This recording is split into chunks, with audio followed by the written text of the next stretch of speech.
Hello, everyone. I'm Anita Cicero, Deputy Director of the Johns Hopkins Center for Health Security, and today I will be your Master of Ceremonies for Event 201. On behalf of our center and our partners, the World Economic Forum and the Bill and Melinda Gates Foundation, I'd like to extend a very warm welcome to our audience here in New York, as well as our larger virtual audience participating online today. The goal of the Event 201 exercise is to illustrate the potential consequences of a pandemic and the kinds of societal and economic challenges it would pose. The scenario also highlights the very critical role that global business and public-private partnerships play in preparing for and responding to pandemics. Today's scenario is going to simulate meetings of a multi-stakeholder group called the Pandemic Emergency Board. This board has been urgently convened by the World Economic Forum, and Johns Hopkins has been asked to moderate the board meetings and provide expertise during the board's deliberations. The mission of the Pandemic Emergency Board is to provide recommendations to deal with the major global challenges arising in response to an unfolding pandemic. The board is comprised of highly experienced leaders from business, public health, and civil society. The board's recommendations are aimed at top decision makers in national governments, global business, and international organizations. In this scenario, Tom Inglesby, the director of the Johns Hopkins Center for Health Security, will be chairing the board and serving as the moderator for its discussions. Today's exercise will simulate 4 meetings of the Pandemic Emergency Board, and each meeting will be devoted to one key topic. Each meeting will start with a video and a briefing that will provide the information needed for the board members to engage. Please note, this is not a test of any particular person, organization, or nation. The participants are all playing as themselves. That is, senior business executives, NGO leaders, and government officials. They're not expected to be pandemic experts. We've really asked them to participate based on their own expertise and their best professional judgment. With the exception of Tom Inglesby, none of the participants know any of the details about how the exercise will unfold. The Event 201 scenario is fictional, but it's based on public health principles, epidemiologic modeling, and assessment of past outbreaks. In other words, we've created a pandemic that could realistically occur. And for those interested in our assumptions, we will have a lot of the background research of the scenario publicly available on our Event 201 website at the conclusion of the exercise. The policy discussions, the challenges to be discussed in this exercise represent controversial, high-stakes issues that would require high-level input from business and government leaders. So just a few housekeeping notes before we get started. For our in-person audience, please do silence all your electronic devices, but you may tweet at #Event201. We're going to have a 15-minute break in the middle of the exercise, so please try to confine your calls and work to that time. Because the event is being video recorded and live streamed, we ask that you remain quiet as much as possible and avoid moving around during the exercise. The exercise is going to end at 12:30, and there'll be a luncheon in the cotillion room, to which you are all invited. As you know, there's also an online virtual Event 201 exercise that's happening simultaneously. And for those of you online, and I understand there are hundreds of you, you will be seeing the same news videos and briefings as we do here in New York. But you will engage in your own online discussion in place of watching the discussions of the players here in the room. The topics and the topics and the pacing of the deliberations will be the same, both online and in the room. So, as you can see on this slide, we have an outstanding group of global leaders playing the role of the Pandemic Emergency Board members here in New York. And with that, let's welcome our participants and invite them into the room. Tom Inglesby from Johns Hopkins Center for Health Security, Latoya Abbott, Marriott International, Sophia Borges, UN Foundation, Brad Connett, Henry Schein, Chris Elias, the Bill and Melinda Gates Foundation. Tim Evans, formerly of the World Bank. George Gao from China CDC. Avril Haines, former Deputy U.S. National Security Advisor. Jane Holton, ANZ Bank, and former secretaries of both the Department of Health and Finance in Australia. Matthew Harrington from Edelman. Martin Knuckle from Lufthansa Group. Eduardo Martinez, UPS Foundation. Stephen Redd from US CDC. Adrian Thomas from Johnson & Johnson. And Hasti Taggi from NBC Universal Media. And Lavin Theroux from the Monetary Authority of Singapore. Welcome. And before we begin the exercise, I also want to introduce Ryan Morehard, who's lead of the Global Health Security Group at the World Economic Forum, and he will say a few words. Ryan.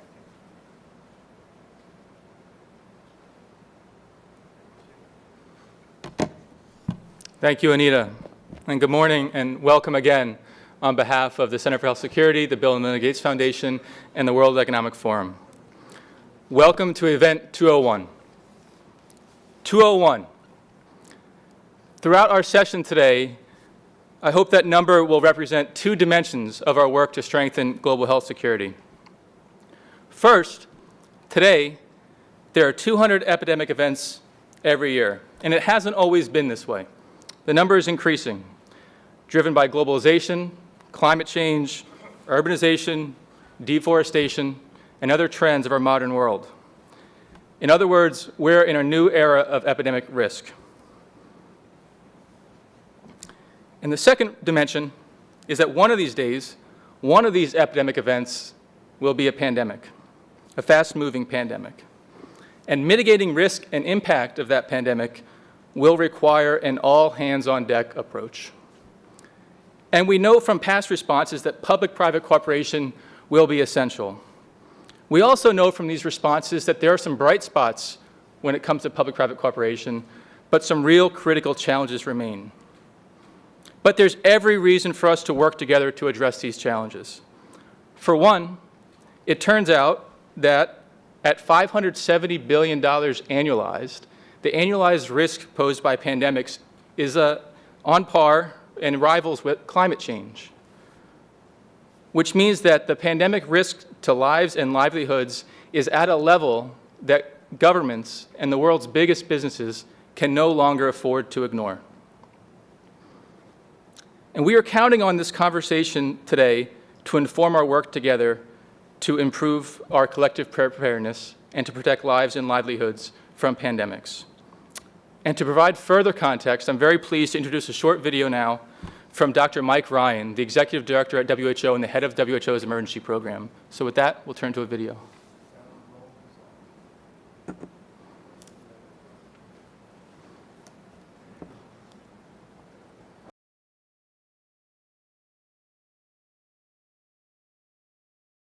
The scenario now advances 3 weeks to November 7th, 2019, to the second meeting of the Pandemic Emergency Board.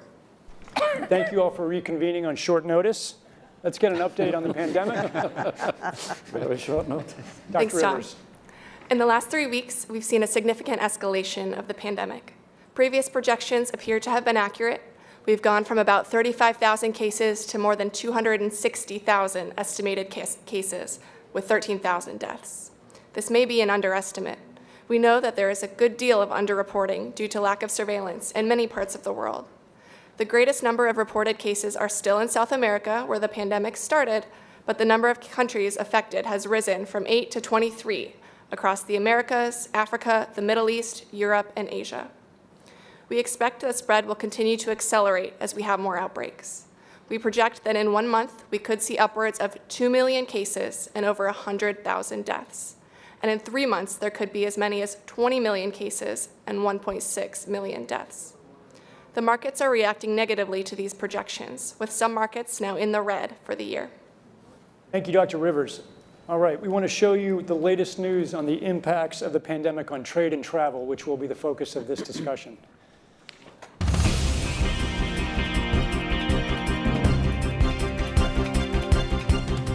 In addition to global public health crisis, CAPS is creating havoc with the trade and travel industries. The frightening public health toll of CAPS continues to mount. Patients are overwhelming healthcare facilities around the world, including many of the makeshift triage and temporary care facilities. People are avoiding public spaces out of fear of infection and in compliance with public health recommendations. This has had a dramatic effect on the retail and service sectors. Businesses of all kinds are struggling to operate, let alone provide basic services as their workers have fallen sick or refuse to come to work. Some companies have allowed telecommuting, but for most businesses and employees, this is not an option. Public health agencies have issued travel advisories, while some countries have banned travel from the worst affected areas.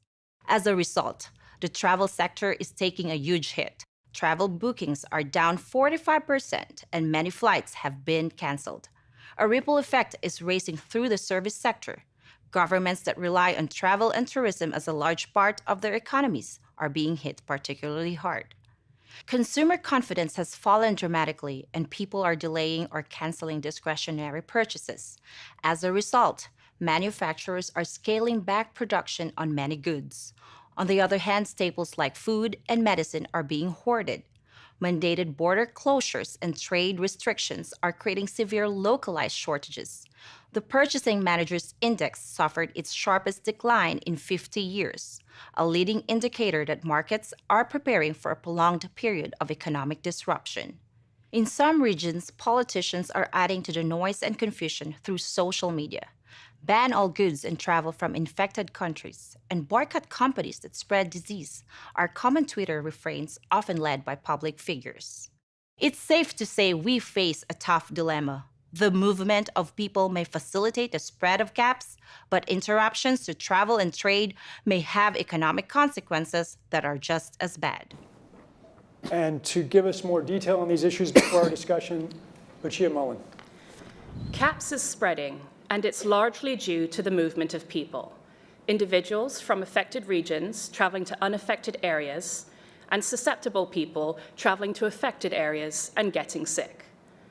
Travel poses real health risks, both of spreading the disease and of travelers getting sick.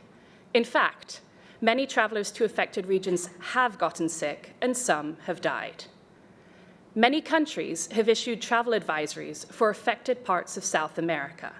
Additionally, politicians in a number of countries have called for bans on all travel and imports from affected countries. A few countries have actually banned all inbound travel and some trade from those countries. The total number of reported cases is currently about 30 times the total we saw with SARS, and 100 times the number of MERS cases so far. And disruptions to both local and global travel and trade are commensurately greater. On the other hand, public health experts inform us that travel and trade bans and fever screens are not effective at preventing importation of a highly contagious respiratory illness. Studies suggest that at best, they can delay importation by a few weeks. Some countries have advised against travel to countries in South America. Others are advising against traveling to any country with cases. A few countries have even put bans in place for persons or goods coming.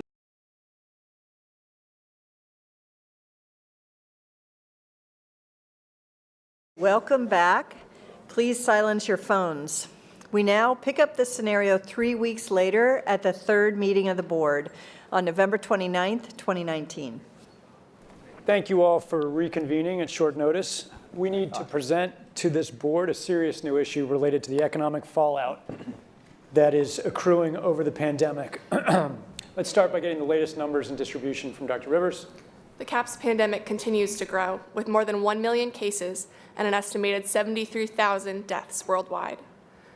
These are only estimates because many countries are having trouble keeping up with surveillance and laboratory testing. Our models are showing that with this continued rate of spread, there may be 5.5 million cases and almost 350,000 deaths in 1 month. The 3-month projection is alarming, with potential for over 30 million cases and 3 million deaths. The Americas are still the most severely affected, but there are large outbreaks occurring in many countries across the globe.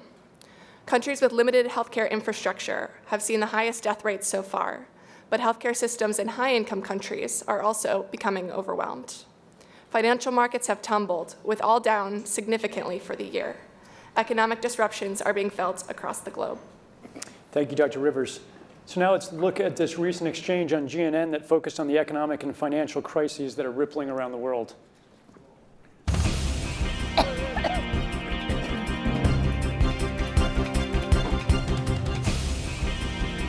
The response to the CAPS pandemic is now the most expensive international emergency ever. Political leaders around the globe are faced with many impossible dilemmas, including financial. We have two guests today to discuss the bottom line of catastrophic response. First up is economist Dave Gamble. Are we out of money? The best way to answer that is no, we are not out of money. Yet. But the fact is we are trending in a dangerous direction and something needs to change. You have been quite vocal about that and generated some controversy along the way. Well, look, you know me. I try to avoid controversy. But come on, common sense says it shouldn't be controversial to suggest a response should prioritize both lives and livelihoods. Absolutely, we need to save lives. We all know someone who's been affected by CAPS. But we literally cannot afford a heavy-handed response that suffocates our economy. Pragmatism is a wise choice. I mean, what exactly are the risks and benefits of slowing air travel, of staying home from work, closing schools, disrupting supply chains, interfering with our reliable channels of communication and news? Sure, some of these steps can help slow CAPS, but often only marginally and with serious costs. When this is all over, some families, some cities will have suffered more from our interventions than from CAPS. No question, there is a lot of suffering. Let me welcome Dr. Juan Perez to this discussion. Is Dr. Gamble wrong? Actually, in a way, we agree. Responders, whether international organizations, governments, or even employers and families, each are weighing risks and benefits. And there is not a one-size-fits-all approach, as there are different appetites for risk. What I will say, in my mind, our response should aim to protect every life we can. Of course it should be. But let's be frank, letting the global economy slow to a halt puts lives at risk. Yes, but there does need to be a balance. Okay, you both agree balance is paramount. Theoretically, that's an easy choice. But leaders are now faced with very real and very tough decisions. Just last week, traditional sources for emergency funding had exceeded their limits.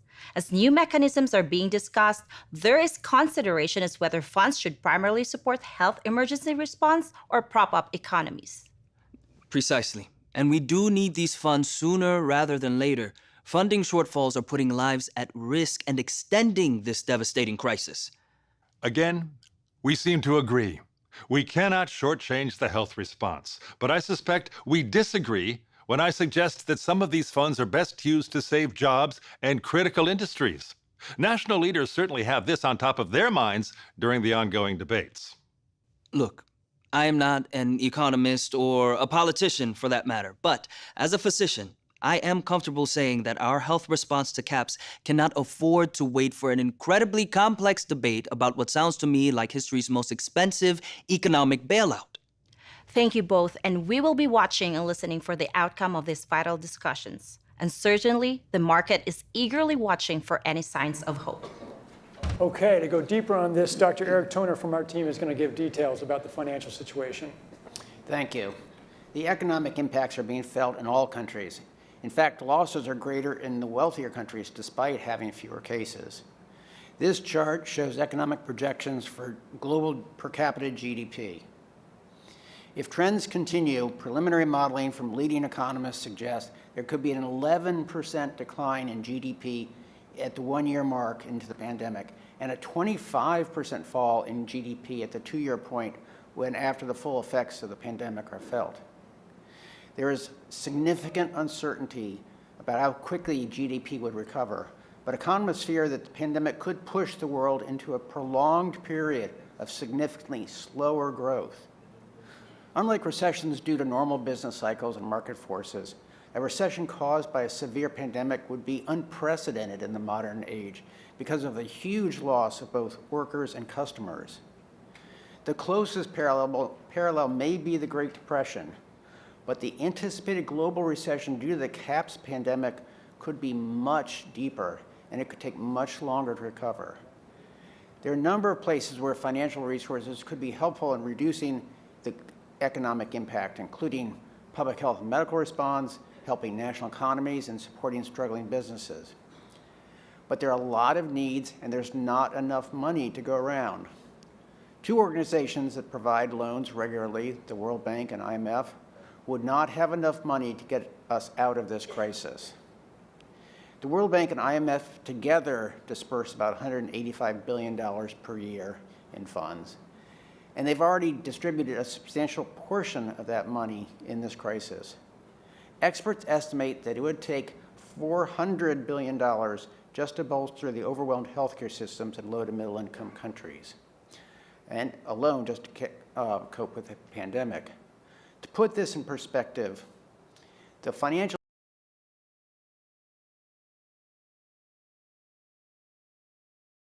Okay, we will now advance 3 weeks to the fourth and final meeting of the Pandemic Emergency Board on December 18th, 2019.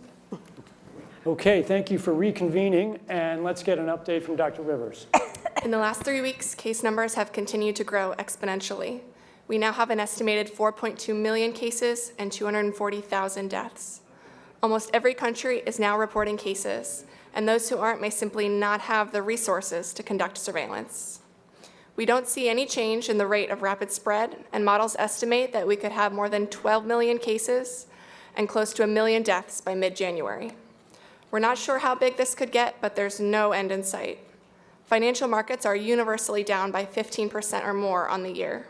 Fear of a catastrophic pandemic and uncertainty about the capacity for governments to respond and remain viable are fueling investor uncertainty. We have called this meeting today because of major strategic problems around communication that are happening globally. And here's a media debate that just happened on air today.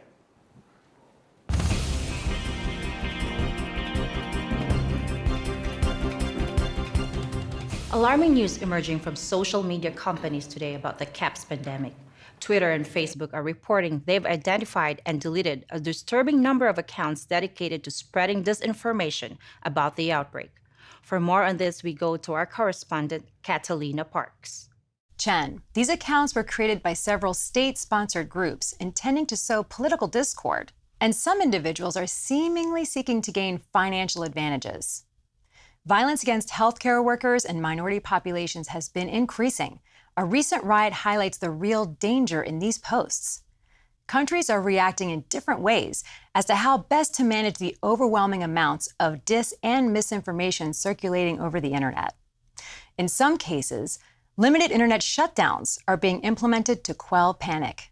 Thank you, Catalina. For more on this, we are joined by experts on crisis communications and social media, Kevin McAleese and Sarah Lee. To me, it is clear countries need to make strong efforts to manage both mis- and disinformation. We know social media companies are working around the clock to combat these disinformation campaigns. The task of identifying every bad actor is immense. And experts agree that new disinformation campaigns are being generated every day. This is a huge problem that's going to keep us from ending the pandemic and might even lead to the fall of governments, as we saw in the Arab Spring. If the solution means controlling and reducing access to information, I think it's the right choice. I agree with Kevin. This is a big problem and doesn't even account for the massive amounts of misinformation being generated by legitimate users about the pandemic. But it's not just trolls who are spreading the fake news. It's often political leaders themselves. Who's to judge what's real or not? Would we trust every government to separate truth from lies? I think this is more than just keeping the bad information out. It's also about making sure real public health information reaches the public. News is found from outlets other than social media. News organisations, public health groups and companies need to help people take the right actions to protect themselves by promoting accurate, real information about the outbreak. Okay, for more on this, we're going to get a briefing from our communications expert, Dr. Sell. Global health experts have highlighted that dis and misinformation are wreaking havoc on the CAPS response. Health workers are under attack in a number of locations due to rumors that they are purposely spreading the disease. And response efforts in many places have had to be suspended because of concerns around violence. Pharmaceutical companies are being accused of introducing the CAPS virus so they can make money on drugs and vaccines, and have seen public faith in their products plummet. Unrest due to false rumors and divisive messaging is rising and is exacerbating spread of the disease as levels of trust fall and people stop cooperating with response efforts. This is a massive problem, one that threatens governments and trusted institutions.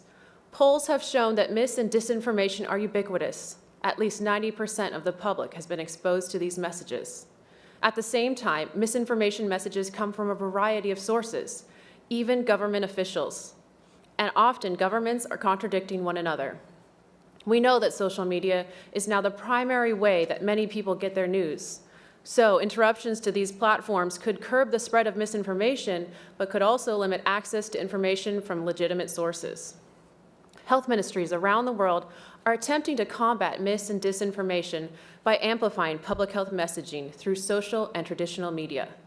But they are being outpaced by false and misleading information. National governments are considering or have already implemented a range of interventions to combat misinformation.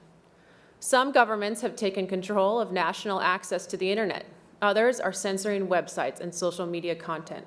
And a small number have shut down internet access completely to prevent the spread of misinformation. Penalties have been put in place for spreading harmful falsehoods, including arrests. Other countries have taken a more moderate approach and have focused on promoting fact-checking efforts and working with traditional media outlets, yet these approaches are limited in scope. Social media companies report that they're doing all they can to limit the use of their platforms for nefarious or misleading purposes. But this is a technically difficult problem, and false, misleading, or half-true information is difficult to sort without limiting potentially true messages. The bottom line is that members of the public no longer know who to trust. Both the misinformation and the measures to control it have led to a crisis of confidence. Thank you, Dr. Sell. So here's the policy crisis for this meeting of the board. How can governments, international businesses, international organizations ensure that reliable information is getting to the public and prevent highly damaging and false information to the extent that's possible about the pandemic from spreading and causing deepening crisis around the world? How much control of information should there be, and by whom? And how can false information be effectively challenged? And what if that false information is coming from companies or from governments? So your views would welcome. So I would start by pursuing where trust exists in the ecosystem. Jane, in a prior meeting, mentioned that there's considerable trust by employees of their employer, and that's been borne out by our own trust barometer in the last several years, where it's extraordinary the amount of trust given to the employer. And coupled with that, in times of crisis, as we're living, the role of the CEO and the trust given to the CEO for advocacy and for advancement of accurate information is considerable. I would marry the business leadership of the employer with business leadership organizations, such as the BRT and like enterprises around the globe.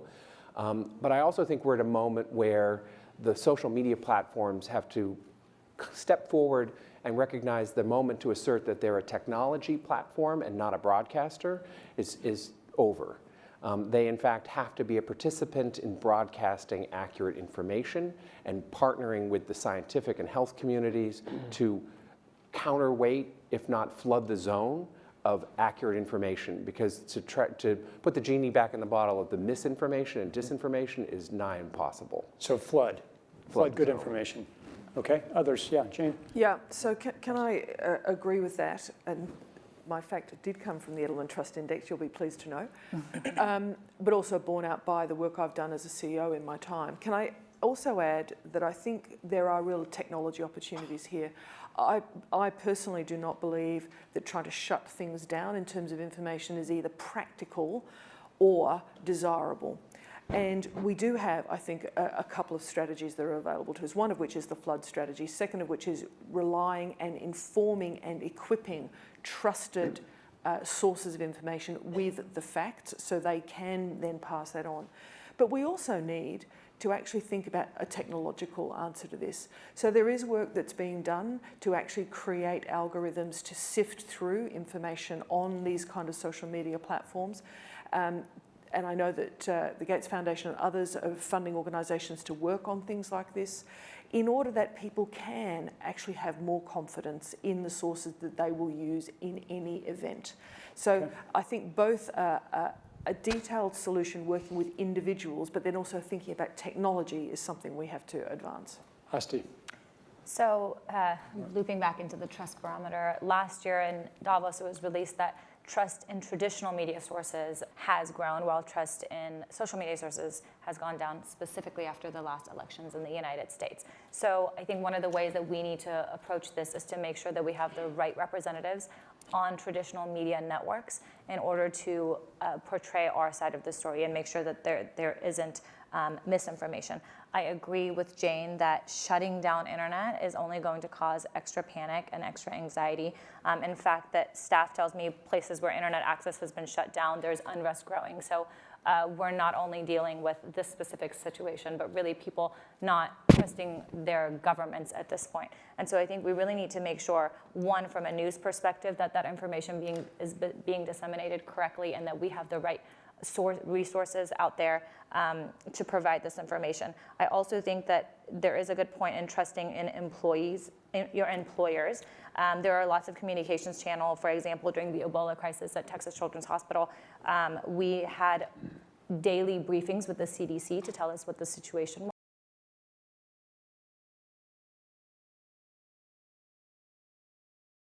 So as you can see, the CAPS pandemic was catastrophic. And as we've said, the impact of a severe pandemic is not only a result of the disease itself, but really the cascading economic and societal consequences that would follow.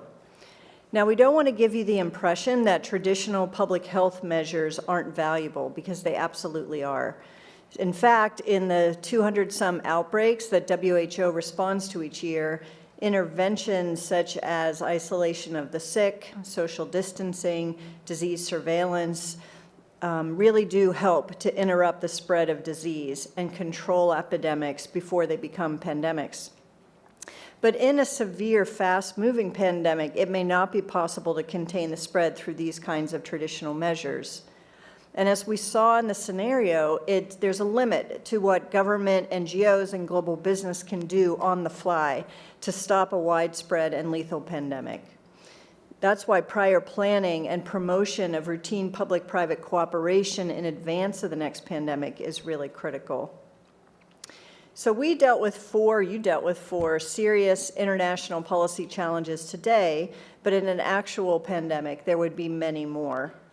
In the exercise, the board wrestled with a series of very difficult problems, and you did a terrific job with no ability to prepare and a really fast-paced and complex set of issues. But assuming we do have a few years to prepare, what should we do to prevent this from becoming a reality? In advance of the exercise today, we drafted a list of actions that we think would start to move us in the right direction. And now that you participated in the exercise, we really want to seek your input on other things we could do to be better prepared. Our initial suggestions are these. First, global business should recognize the economic burden of pandemics and really fight for stronger preparedness. Business leaders and their shareholders could actively engage with governments and advocate for increased resources for pandemic preparedness. Second, governments and businesses should plan now for how corporate capabilities could be used for a large-scale pandemic. Industry assets, if swiftly and appropriately deployed, really could help to save lives and reduce economic losses. So governments could work now to identify the most critical areas of need and reach out to industry players with the goal of finalizing agreements in advance of a large pandemic. Third, we think industry and national governments should work with WHO to enhance internationally held stockpiles of MCMs and personal protective equipment so that it could be equitably distributed during a large pandemic. The WHO's existing influenza vaccine virtual stockpile is a good model that could be expanded and augment WHO's ability to distribute vaccines, therapeutics, diagnostics, other PPE to countries in the greatest need. Countries that would have to support this effort through the provision of additional funding to WHO. Fourth, countries and global transportation companies, we believe, should work together to maintain travel and trade during a severe pandemic. I think you all agreed that travel and trade are essential to the global economy as well as to national and local economies, and they need to be maintained. But public-private cooperation is necessary in order to explore potential solutions to that really difficult problem. Fifth, governments should provide more resources and support for the development of surge manufacturing of vaccines, therapeutics, and diagnostics. Countries may need population-level supplies of safe and effective MCMs in a pandemic. So we're therefore really going to have the need to rapidly develop, manufacture, distribute, and dispense large quantities of MCMs. Countries with enough resources should make this more of a priority than they do today.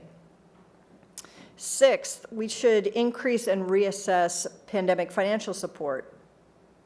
The World Bank, the International Monetary Fund, regional development banks, national governments, and foundations should explore ways to increase the availability of funds in a pandemic and ensure that they could be flexibly used when they're needed. And finally, governments in the private sector should assign a greater priority to developing methods to combat mis- and disinformation related to pandemic response. Governments will need to partner with traditional and social media in order to research and develop nimble approaches to countering misinformation. For their part, media companies, we believe, should commit to ensuring that authoritative messages are prioritized and really false messages are suppressed. So those were our initial thoughts, and we'd love your ideas of what else should be on this list. So we have asked Jean Meserve, formerly of CNN and ABC News, who anchored that final epilogue video, to moderate a discussion now and solicit your ideas. Jean?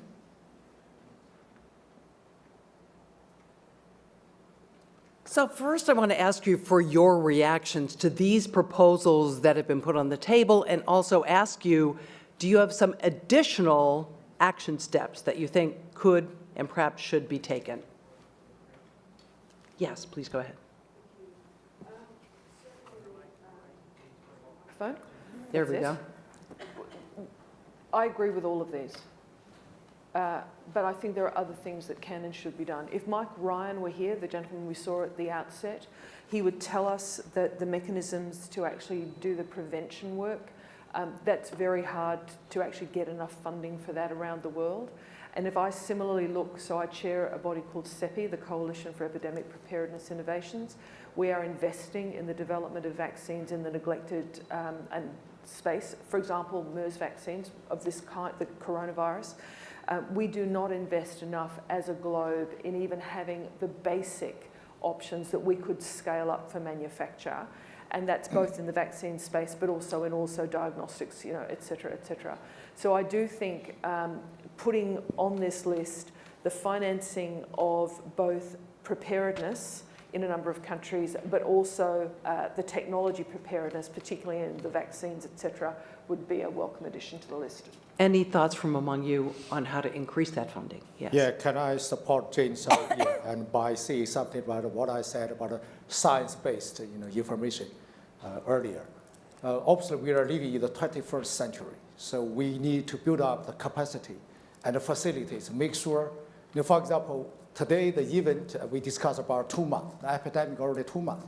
Say we have a half-year epidemic. I think about Zeman played during 2014 Ebola outbreak in West Africa. Though what we are talking about is CAPS. It's a new virus, and all the vaccine, all the available antibody wouldn't work. But give you half a year or 2 months, we are ready. If you have the capacity at the facility, we are ready to produce from the survivor for some monoclonal antibodies.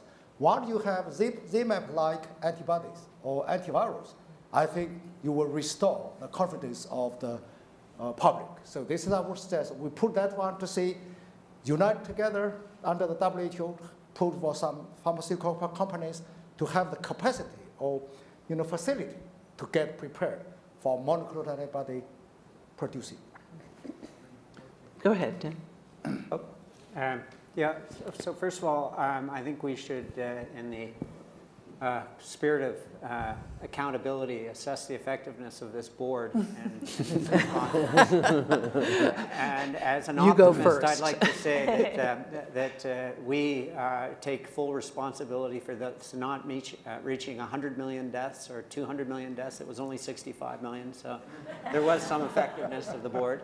But I think the question more seriously is what sort of coordination do we have? And I didn't see, I saw collaboration and things that should be done, but I think when the rubber hits the road, if you don't have well-established standalone coordination mechanisms that bring the right players together to make decisions on how best to respond across a sector, then we will not achieve the collective efficiency that I think many of us would hope that a simulation exercise would. So any ideas on how to do that? How do we centralize that information in order to get situational awareness, set the priorities, establish the communications protocols? So I would just say I'm missing here, and it may be that you don't want to recommend what you're doing, but I think we need a series of simulations which get us much more refined in terms of working with the different dimensions of the response that have to be mobilized in a fast-moving pandemic, and then develop a set of standard operating procedures that could be agreed around with designated leadership, which could then be drawn upon should we reach or enter into a fast-moving pandemic. So more of this. So just to agree with, I agree with these recommended actions and with Tim that we should do more simulations. I think particularly doing them in places where decisions will get made locally at local public health authorities. I think particularly in urban areas, as we saw in this, it spread quickly in megacities first.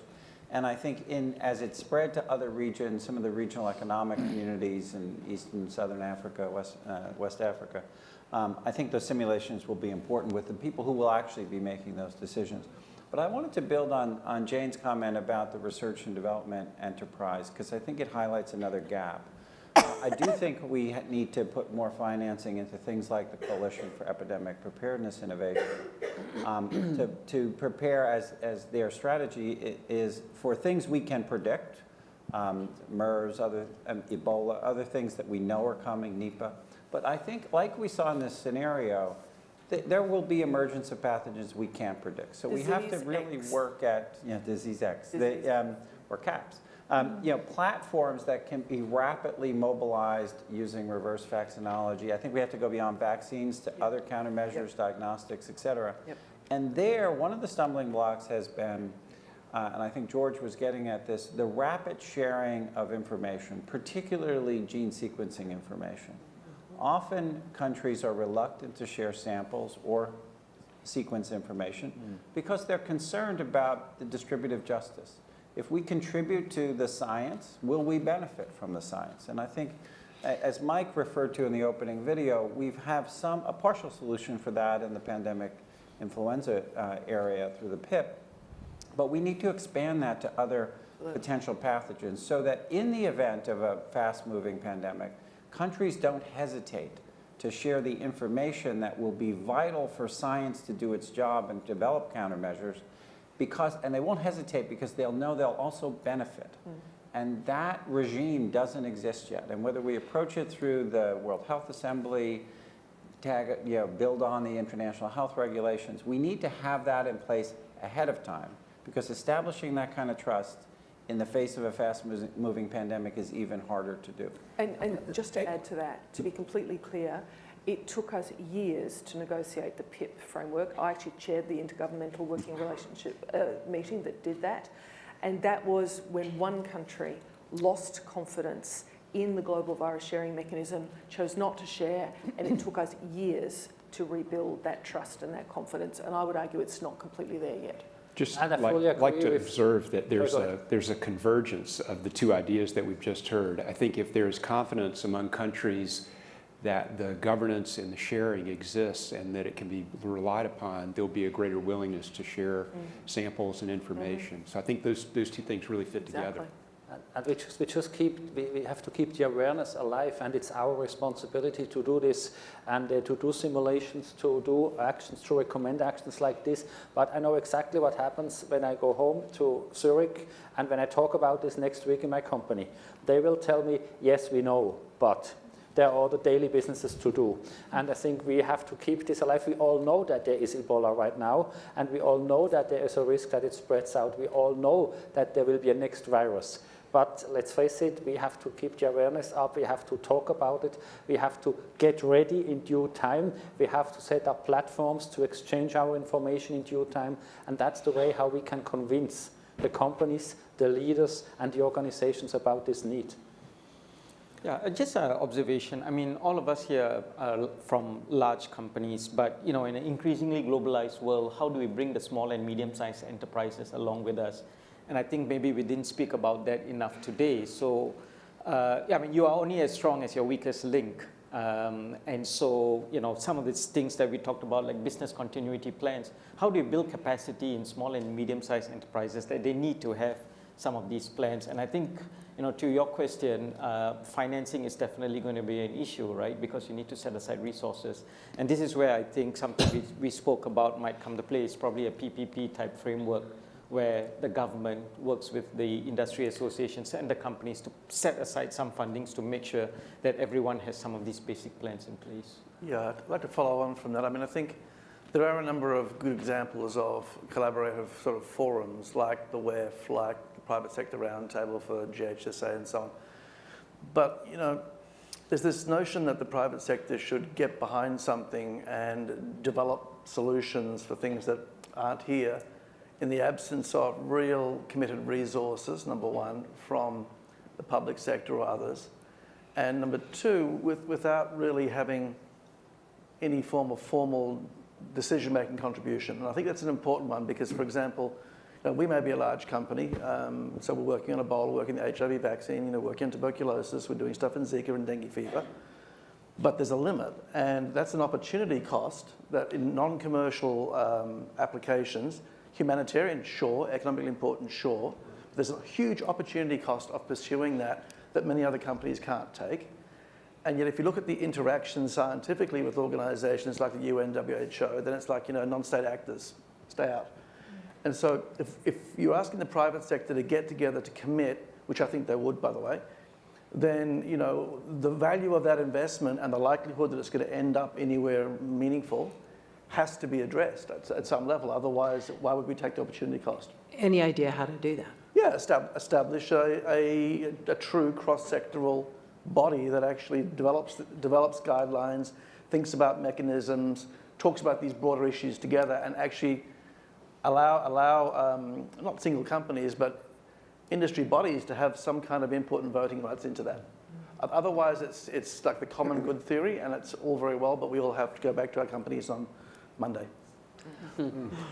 Tim, go ahead. Yeah, I want to build on this because what I worry about is that these last two comments, which is everybody gets excited around a table like this in the moment, and then you move on, and it's back to business as usual. And it's this panicked and neglect problem that we have, which is very difficult to prospectively develop real preparedness. So I think there should be somewhere, maybe it's out of the GPMB, and a number of people here are the Global Preparedness Monitoring Board. There should be a time-bound plan with very clear targets with respect to what would constitute a new level of global preparedness. And we should look at what's required to get that financed in such a way that it's not purely, the goodwill of everybody coming together occasionally because they're at Davos or they're in New York, but that it has some real accountability to agents that lie behind or are advocating for stronger global governance, but a practical one. It's not that WHO will do everything. It's that the various constituencies that have to be mobilized have identified what I would call SOPs on how to move forward in discrete areas that we know are going to be critical in moving this agenda, so that we're not in the next outbreak saying, geez, we should have done this, and only if we'd done that. Well, let's do more learning, after learning reviews. A little late at that point, Matt. So I share the concern about how to maintain sustained interest, let alone a sense of urgency around what would appear to be an inevitable. And one thought I have is, to the point of, do we create a moment in time that we work toward? And the analogy or analog to that would, for me, be Y2K. Public-private sector understood that there was a definitive moment at midnight in 2000 that people had to address the situation and prepare accordingly.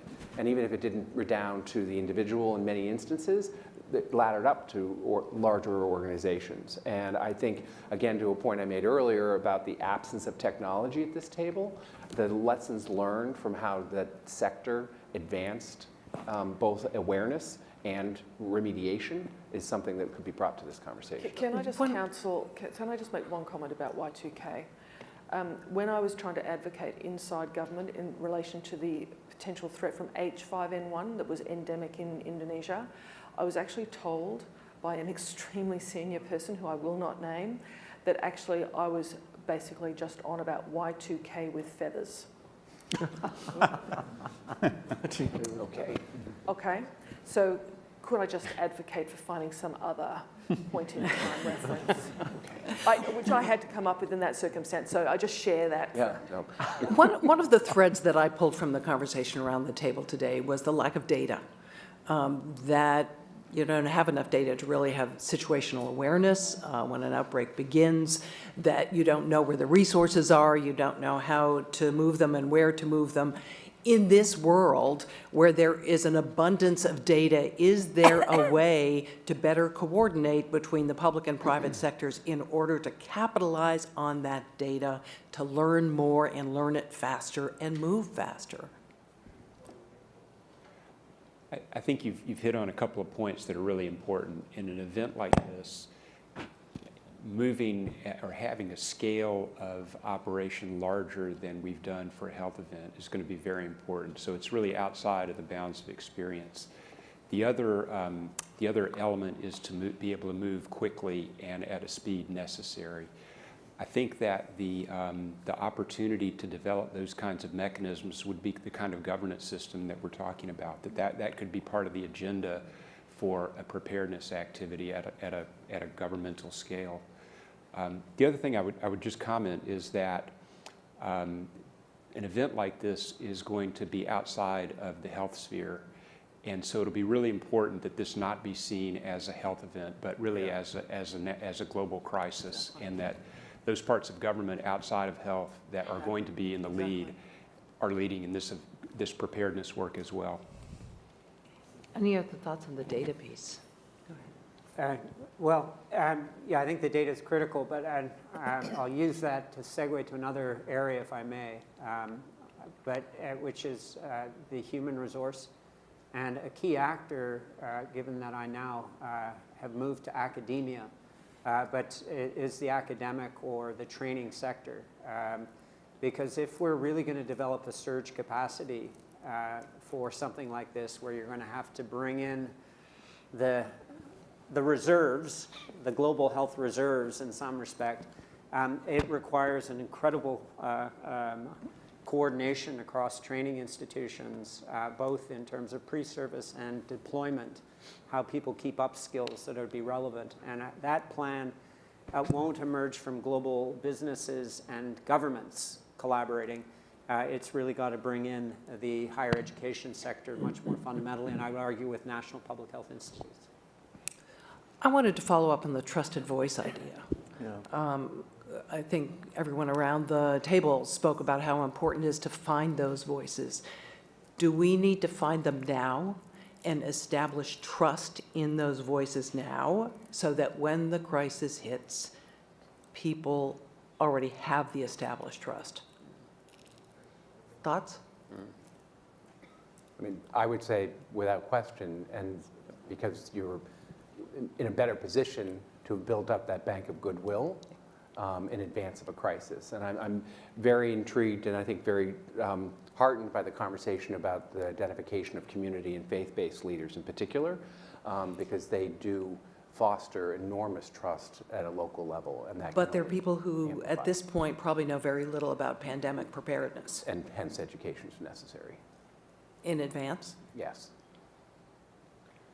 I think newsrooms in particular, there's a reason why they have people on the staff, actual former physicians and things, that are constantly talking about different diseases or illnesses that are coming up, so that they continue to build that trust, so that when there is a situation like this, there is already somebody on staff from the medical professional that's a trusted voice, whether it's on any of the networks, that's able to speak up. Yeah, actually, you made a point earlier about the anti-vaccine movement that's going forward right now, and there was going to be a community event tomorrow in New York City that actually ended up being canceled yesterday because it was only anti-vaccine advocates as a part of a community event, and nobody from the professional medical community would join even in the conversation. So the organizers ultimately, because they were shamed into that imbalance, canceled the event. But it does call out that that's a real issue at the moment that needs to be addressed and should probably serve as a beta, if you will, for this kind of a moment. Sorry, on this issue of trust, I think there's something that's specific with respect to pandemics, but I think if we look at DRC at the moment, the distrust relates to the health system more generally. We didn't detect the first case in this 10th outbreak for 3 months because health workers were on strike because they weren't being paid. And so I think this community needs to pay particular attention to health systems that have very low levels of public trust, because they then, if you don't have that as a foundation, you're not going to gain it in the context, or it's very difficult to gain in the context of an outbreak. Go ahead. Yeah. Similar lines maybe, but in the spirit of kind of learning from history, in 1918, 16 million people died. That was more than the two great wars. And one of the impending results was a massive shortage of physicians, care providers.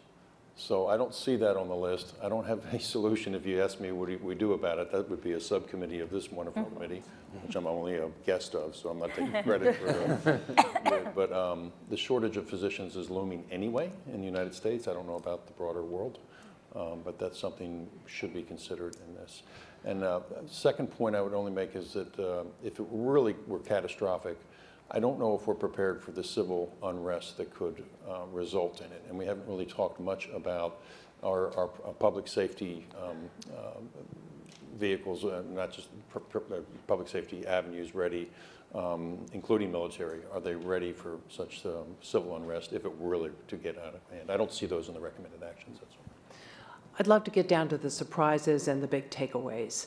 And I'd love to, if you guys are willing, to do a round the table thing and get everybody's input on what they learned here and, if anything, shocked them. Avril, can we start with you? Sure, I should take a few minutes to think about that. I do think that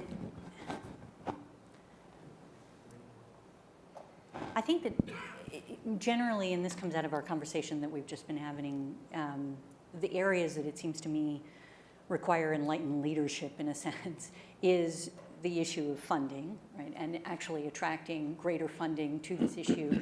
We all know that by spending money on preparedness now, we can save money later. And the fact that we don't have the mechanisms in place that allow us to more effectively address a crisis in the moment is critically attached to that. It does seem to me another piece of this is from my perspective, it's not a surprise, but it's certainly a takeaway from the discussion, is the need for greater communication mechanisms between the private sector and the public sector and the healthcare sector in actually trying to manage a situation and to best leverage each other's essentially resources under the circumstances. And I think that's a critical aspect of what has to happen, and one that frankly the current system isn't well positioned to do, because we frequently work through the public sector and we have a variety of challenges in creating those sort of private sector and other industry connections to what we're doing. Another piece of it that really didn't come up in the discussion, but from my perspective is another aspect of it, and there's far more experience and knowledge about public health issues in this room than I have, but it's but those frontline health workers, I mean, the World Health Organization has talked about the enormous shortfall and that fact that they are utterly critical to identifying, detecting, and allowing for a response very quickly. And that's, sort of at the key. If we can do that quickly, then we can get to a possible answer, a vaccine, other countermeasures that need to be brought in more quickly. And so that's fundamental. And if we're able to establish communication networks that, as Tim mentioned, go both ways to allow us to both take advantage of, the opportunity to communicate outwards, but also to take advantage of the opportunity to hear from those frontline healthcare workers, we're going to be more effective. But we do need to train them so that they're actually capable of identifying the symptoms and issues that we should be responding to and developing those triggers. And I think that larger piece is the most important part of it, is if you can actually create the preparedness systems, then you actually have a plan that triggers the investment that you need at the time that you need it and the communication that you need. Time is going short. Sorry, quickly. Okay, in addition to this table discussion, I've been in many prepared meetings already, response or whatever meeting. So I would follow Adrian's comments. Financially or, whatsoever, cross-sectoral coordination. I already mentioned from the very beginning. So we have meetings and discussions, but how would we, either private or governmental or political or diplomatic or whatsoever, including data sharing, how would we have a kind of a coordinated effort and cross-sectoral coordinated efforts? We still haven't got an answer for that. So that's the key. Okay, and there are a lot of barriers. Jane. It takes a lot to shock me, so I can't say anything shocked me. I think what this has reinforced, though, to me, is there is an absence of a centre to convene what is something that is broader than just a health issue. It's reinforced for me the fatigue problem. The truth is, more people did die in the 1918 pandemic than died in World War I and World War II combined, and yet we talk about that all the time and we don't talk about the pandemic. 25% of people in Samoa died because people are allowed off a ship. So those impacts are not talked about anymore. And then I guess the other thing that it's reinforced to me is how much more work there is to do on this issue, particularly from, if I can describe it in this way, a more ecosystem perspective. So it's not just from the health perspective, it's not just from the perspective of private industry, it's not just perspective of government, it's from the entire ecosystem. I think this is a really technical argument, and it's a bit like, honestly, it's a bit like when's the next asteroid going to hit us? And I think people get lost in that. And if you want to take this into something that's really actionable, you have to get down to the consumer level, the person who doesn't live in West Africa waiting for Ebola, but the person who actually, like I do, lives in New Hope, Pennsylvania, and doesn't see it. Until you get to that level, then you're not going to get the traction and the actionability behind it. Like, what would I do different on Monday? Is kind of a question for people not living right now in West Africa. So I think, for me, the big aha about this is, it's not bad, but it's a technical discussion with technical people who are involved in this every day, and to the exclusion of the community, I'd say. I'm struck by how probably this is, the broader public is unaware of just how severe this could be.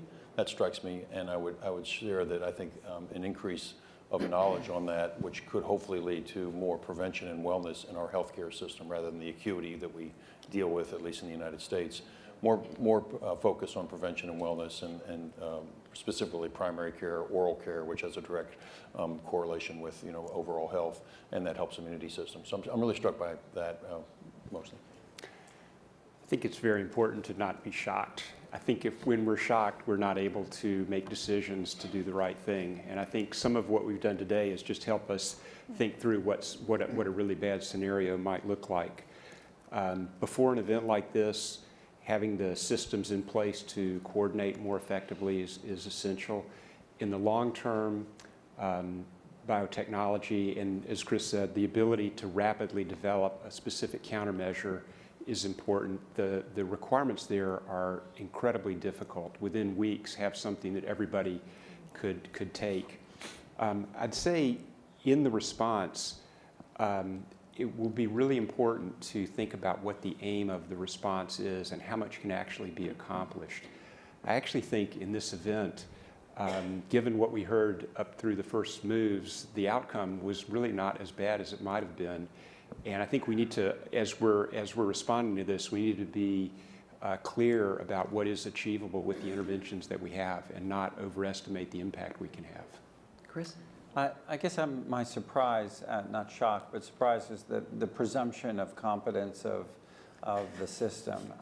One of the things that struck me in the earliest video was that the poll showed that 2/3, I think it was, of the population thought a vaccine would be available in 2 months. This is a population that is, at least in my state, a significant minority of people willing to question whether they should give the kids the vaccines we have today that have been around for decades, proven to be safe and effective. And yet, in the face of a crisis, 2/3 of them presume that the scientific community will come up with a vaccine within 2 months. That's dangerous, magical thinking. And we have to get a better set of messages out about what the threat is and what could be happening. I think there's an implicit presumed competence of governments and the UN system that's probably greater than it should be as well. I think governments being clear about what they can do and what they can't do in the face of an epidemic will help increase individual and community preparedness. Yeah, don't overpromise. Sophia? Thank you. I mean, for me, this really exposed the vulnerabilities, not around the room, but in terms of the country comparisons. And those vulnerabilities already exist in the poorer countries. And so how are we going to strengthen those capabilities, whether through the health sector or governments? And that these solutions that we've been talking, the discussion for me has been sectoral, and we need to figure out a way. I'm not saying that United Nations has the answer to all of this, but we need to figure out a way that can bring all stakeholders to the table in a situation like this to be able to bring the best solutions to private sector as well as government too. Yeah. Tim? Great. Well, I'm convinced increasingly that simulations are stimulating, and I think they have a real value. And so I want to make sure that that gets added to the list of recommended actions. I think we have to look and complement that stimulation with a much clearer commitment to driving change in behavior in a very complex system in specific areas. And I think this is helpful, but if we lay this on the 4 reports that were produced following the West Africa crisis, if we link it into the ongoing activities of the Global Preparedness Monitoring Board, I think we would come up with an ambitious agenda, but one that gets sufficiently refined that we can begin to hold ourselves accountable to that. Okay. This side of the table, I'm going to have to ask you to be very brief, but Latoya, go for it. Yes, to take a look at the takeaways from our history. And we speak of the 1918 flu epidemic and Ebola. Basically look at all of the actions that were taken there, bring those together, prepare a regulatory or a protocol that you can start to work on, and try to increase communication from government to government, so we'll be able to share healthcare information, whether it's genome therapy, whatever's taking place to try to combat the disease or virus. Okay. Great. Appreciate the focus on preparedness. As we look at communities that are, let's say, vulnerable to natural disasters or crisis, I mean, we look at trying to foster that community hub, bringing together faith-based organizations, academia, government, small businesses all together.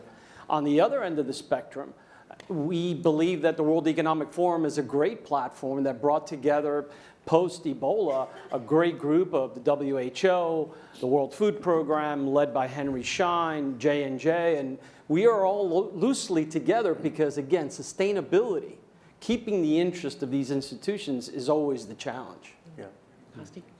I think, first of all, in major global corporations, you know, when you think about even the regulations there are for how many executives can get on one plane at a time, there are all these succession plans already in place. So what are the plans that the global organizations are having in place in case of such a situation like this? And then I think the thing I'm surprised about, we didn't bring this into this at all, but politics. If this is taking place from October to December 18th, 2019, with the debates going on and the presidential election coming up in about a year, I think that would play a major part in this kind of scenario. Interesting point. Martin, quickly. 3 points. Use the time that you actually have for preparation with the best way. Set up and maintain information exchange platforms and keep the awareness. It's our responsibility to do this. Thank you. Excellent. For me, my learning was the risk of misinformation and disinformation.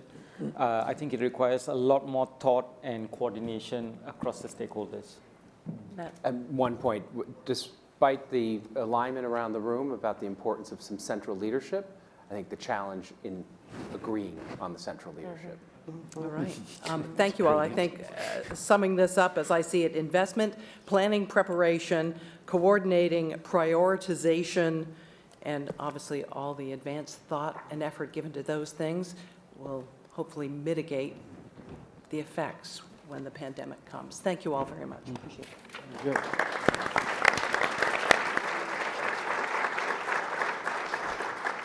Thank you, Jean, and thanks to all of our players for these excellent suggestions. Our plan now is to consider your ideas, the results of today, and come forward with a set of recommendations and a call to action. And we hope that with your experience today, you will continue to be amazing champions for this issue. It's extremely valuable, but very rare, for a group of this diversity to come and spend part of the day talking about these issues. So on behalf of our partners at the World Economic Forum and the Bill and Melinda Gates Foundation, I want to thank our players again for their participation and insights today. You did an amazing job in a really difficult scenario. And I also like to thank our broader audience here in New York, as well as those participating online. And of course, our amazing center faculty and staff, and the larger Event 201 team from the Gates Foundation and the World Economic Forum for putting together today's events. So please join us down the hall in the cotillion room for the luncheon, and we stand adjourned. Thank you.